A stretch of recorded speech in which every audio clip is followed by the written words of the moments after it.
E se existisse um jeito de apostarem que as perdas fossem limitadas, mas os ganhos pudessem ser, sei lá, infinitos?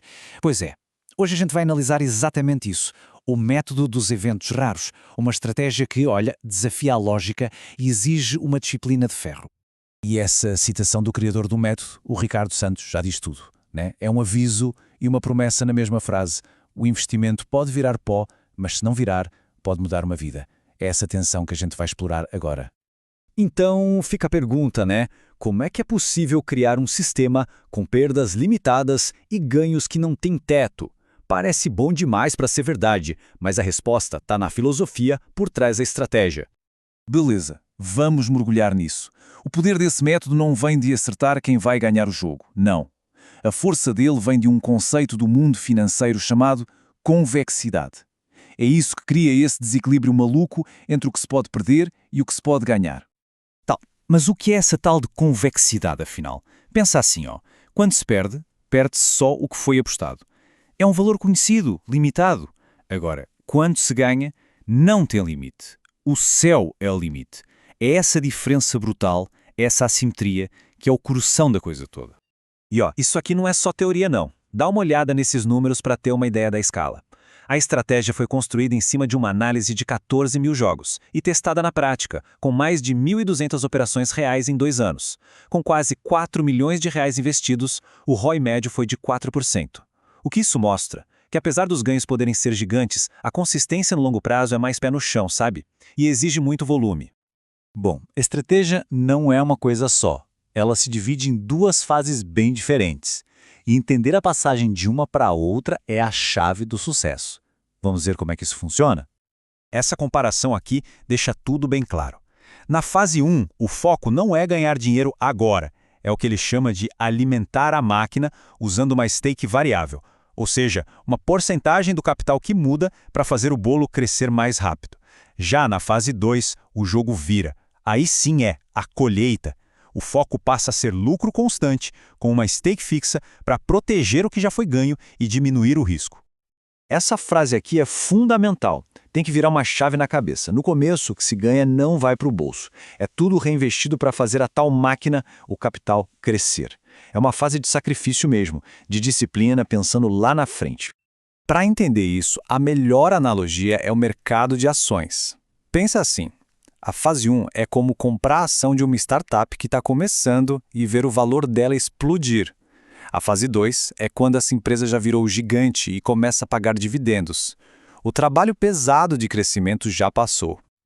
Ok, já entendemos a filosofia e as fases. Agora vamos para a parte prática, para o como fazer, as regras do jogo. São elas que tiram a teoria do papel.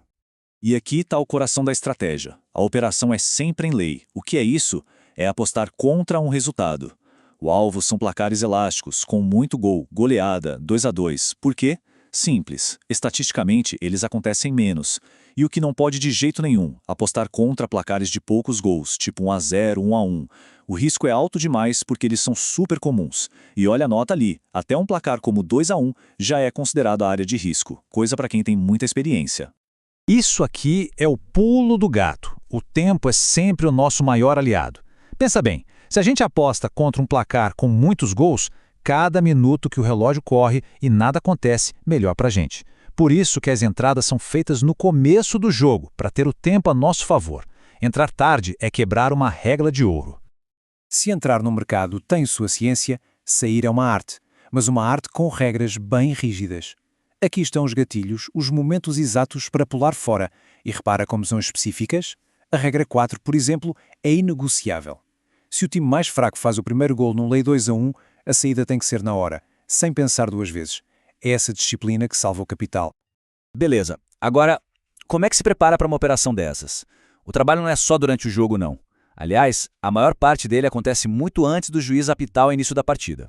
A análise pré-jogo é o dever de casa, e é pesado, é mergulhar fundo nos números. Esse time é agressivo no ataque, a defesa é uma peneira, como ele joga contra times mais fortes ou mais fracos.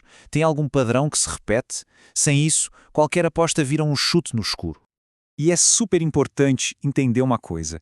A análise durante o jogo, ao vivo, não é para achar novas apostas.